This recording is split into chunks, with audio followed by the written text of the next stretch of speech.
Machilipatnam NH 65 పక్కన కేవలం 13,000కే గజం. Sunny sands gated Vilas KBP developers. అమరావతిలో కీలకమైన అంకం మొదలైంది.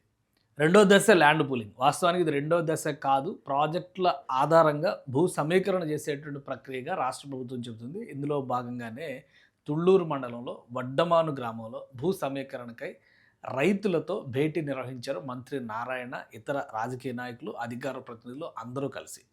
అందుకనే ఈ ఏరియాకి సంబంధించి railway track, inner ring road నిర్మాణం, స్పోర్ట్స్ సిటీకి సంబంధించినటువంటి ఎక్స్టెన్షన్, వీటన్నిటికీ సంబంధించి భూ సమీకరణ 1768 ఎకరాలని రైతుల నుంచి సమీకరించబోతున్నట్టుగా రాష్ట్ర ప్రభుత్వం చెబుతుంది.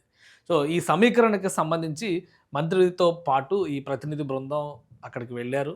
గ్రామంలో కూడా సానుకూలమైనటువంటి వాతావరణం ఉంది. అలానే రైతులందరూ కూడా సమీకరణకి ఇవ్వడానికి సంసిద్ధత వ్యక్తం చేశారు. కొన్ని చోట్ల చిన్న చిన్న సమస్యలు ఉన్నాయి. ఎందుకంటే గత సమయంలో 2014-15 సమయంలో భూ సమీకరణకి ఏ ప్యాకేజీలు అయితే ఇచ్చారో అవే మళ్ళీ అప్లై చేయబోతున్నట్టుగా రాష్ట్ర ప్రభుత్వం చెబుతుంది. అయితే రైతులు కొంచెం కౌలుని, భరణాన్ని ఎక్కువగా కోరుతున్నట్టుగా సమాచారం. దీనిపైన ఫైనల్ కన్క్లూజన్ ముఖ్యమంత్రితో భేటీ తర్వాత డిసైడ్ చేశారు. కానీ భూములు ఇవ్వడానికి మాత్రం ప్రతి ఒక్కరూ సంసిద్ధత వ్యక్తం చేస్తున్నట్టుగానే రాష్ట్ర ప్రభుత్వం చెప్తుంది. అందుకనే మంత్రి, లోకల్ ఎమ్మెల్యే శ్రావణ్ కుమార్, అలానే ఏపీసీఆర్డీఏ అధికారులు, అడిషనల్ కమిషనర్ భార్గవ్ తేజ్ వీళ్ళందరూ కూడా ఈ సమాలోచనల కార్యక్రమంలో పాల్గొంటున్నారు. ఏ విధంగా డెవలప్ చేస్తారు, గతంలో ఎలా జరిగింది, ఇప్పుడు ఎలా జరుగుతుంది, ఇవన్నీ కూడా వివరణాత్మకంగా చెప్పేటువంటి అవకాశం ఉంది. ముఖ్యంగా ఈ సమీకరణలో రాష్ట్ర ప్రభుత్వం ఏపీసీఆర్డీఏ తీసుకున్నటువంటి కీలక నిర్ణయం ఏంటంటే ప్రాజెక్టుల వారీగా సమీకరణ చేస్తున్నట్టుగా. గుడ్డిగా 16,666 ఎకరాలను సమీకరిస్తున్నట్టు కాదు.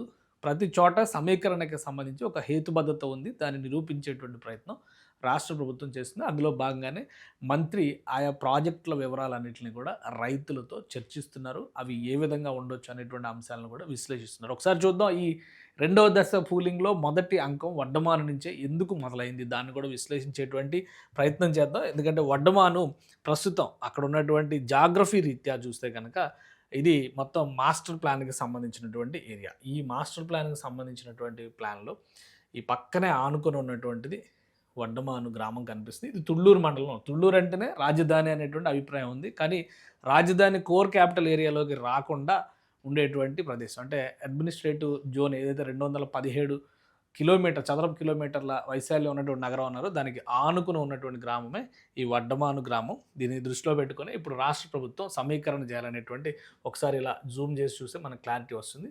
వడ్డమాను ఇక్కడ ఆనుకుని ఉంది. వైకుంఠపురం, పెదమద్దూరు, ఎండ్రాయి, ఈ సర్కిల్ మొత్తాన్ని కూడా భూ సమీకరణ రీత్యా ప్రభుత్వం తీసుకోవాలని భావిస్తుంది. ఇక్కడ దీనికి సమీపంలోనే, అంటే ఇప్పుడు చెప్పినటువంటి ఐకానిక్ బ్రిడ్జ్ ఈ సమీపంలోనే వస్తుంది. అలానే ఇదంతా కూడా స్పోర్ట్స్ సిటీ జోన్ కింద రాష్ట్ర ప్రభుత్వం మాస్టర్ ప్లాన్లో పొందుపరిచింది. అందుకనే ఒకసారి మనం మ్యాప్స్ పరంగా చూద్దాము. ఇది క్లియర్ పిక్చర్ మనకి ఇస్తుంది. ఇది ఈ బ్లూ లైన్ కనిపిస్తున్నదంతా కూడా inner ring road line. So ఇది ఇక్కడ వడ్డమాను మీదుగా వెళ్తుంది. మాస్టర్ ప్లాన్ ఇక్కడ వరకే ఉంది. ఆల్రెడీ తయారు చేసినటువంటి మాస్టర్ ప్లాన్ ఇక్కడ వరకే ఉంది. దీనిపైన క్లారిటీ లేదు. దీన్ని ఎక్స్టెన్షన్ చేసి ఇన్నర్ రింగ్ రోడ్డుకి రహదారులు కలపాలనేటువంటి ప్రతిపాదన గతంలోనే రాష్ట్ర ప్రభుత్వం చేసింది. ఇవన్నీ కూడా కలపాలంటే కనుక ఇక్కడ కొంత భూమి సమీకరణ చేయాల్సినటువంటి అవసరం ఉంటుందని భావించారు. అందుకనే ఇక్కడ భూ సమీకరణ అనేటువంటి ప్రక్రియని వడ్డమాను నుంచి ప్రారంభిస్తుంది. వడ్డమాను ఈ ప్రదేశంలో వస్తుందన్నమాట. సో ఇక్కడ నుంచి మీకు చూస్తే మ్యాప్లో ఇది inner ring road, Amaravati inner ring road, IRR అని చెప్పి అంటున్నాం. వడ్డమాను మీదుగా వెళ్ళబోతుంది. ఇది అమరావతి రైల్వే లైన్ ఎర్రబాలెం నుంచి ఏదైతే నంబూరు వరకు ప్రపోజ్ చేశారో ఆ రైల్వే లైన్ ఇదవుతుంది. ఈ రైల్వే లైన్ కూడా ఇక్కడ వడ్డమాన్ నుంచే వెళ్ళబోతుంది. సో ఈ కనిపిస్తున్నటువంటి లైన్ ఇలా వస్తుంది. ఇక్కడ రైల్వే స్టేషన్ ప్లాన్ చేస్తున్నారు. సో అక్కడ తర్వాత వస్తుంది. ఈ రెండు కూడా ఇక్కడి నుంచి వస్తుంది. ఈ ఏరియా మొత్తాన్ని కూడా స్పోర్ట్స్ సిటీగా రాష్ట్ర ప్రభుత్వం డిజైన్ చేసింది. So sports city, inner ring road, railway line, వీటికి సంబంధించి 1768 ఎకరాలని ఇక్కడ సమీకరించబోతున్నారు రైతుల నుంచి. ఇది రాష్ట్ర ప్రభుత్వం చెప్పినటువంటి మాట. దానికి తగ్గట్టుగానే రైతులు కూడా సానుకూల స్పందన ఇచ్చినట్టుగా చెప్తున్నారు. ఈ భేటీ మొత్తాన్ని చూస్తే కనుక మనకి ఒక క్లియర్ పిక్చర్ అర్థమవుతుంది. ఈ భేటీలో కూడా ఎందుకు రాష్ట్ర ప్రభుత్వం ఈ భూములను సమీకరించబోతుంది అనేటువంటి విషయాన్ని విశ్లేషిస్తూ మంత్రి, ఎమ్మెల్యే, ఇతర ప్రముఖులు అందరూ కూడా ఎక్స్ప్లెనేషన్ ఇచ్చారు. సో ఇక్కడ జరిగినటువంటి వివరణ, ఇంతకుముందు ఆల్రెడీ గ్రామ సభలు జరిగినాయి. గ్రామ సభల్లో తీర్మానాలు చేసి భూములు ఇవ్వడానికి సుముఖంగా ఉన్నామని చెప్పారు. గ్రామ సభలు నిర్వహించినటువంటి ప్రదేశాల్లో వడ్డమాను కూడా వస్తుంది. కాబట్టి సమీకరణకి ఎలాంటి ఇబ్బందులు, ఆటంకాలు ఉండకపోవచ్చు.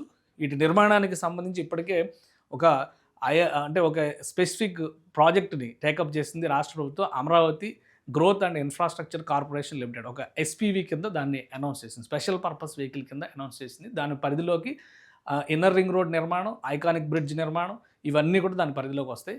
స్పోర్ట్స్ సిటీ ఎక్స్టెన్షన్ కావచ్చు, అక్కడ స్మార్ట్ ఇండస్ట్రీస్ డెవలప్మెంట్ ప్రోగ్రామ్ కూడా ఆ ఏరియాలో తీసుకుంది. ఎందుకంటే ఇది పల్నాడు జిల్లా పరిధిలోకి వచ్చేటువంటి ప్రదేశం అవుతుంది, ఉమ్మడి గుంటూరు జిల్లా ప్రదేశం. సో వీటన్నిటినీ కూడా అధికార యంత్రాంగం మంత్రుల సమక్షంలో ప్రజలకు వివరిస్తున్నారు. రెండో దశ సమీకరణ ప్రక్రియ మొదలైనట్టే. ఇది రెండో దశగా చూడాల్సిన అవసరం లేదు. ప్రాజెక్టుల అవసరాలకు తగ్గట్టుగా రాష్ట్ర ప్రభుత్వం చేస్తున్నటువంటి భూ సమీకరణగా చూడాలని చెప్పి ప్రభుత్వం చెబుతుంది.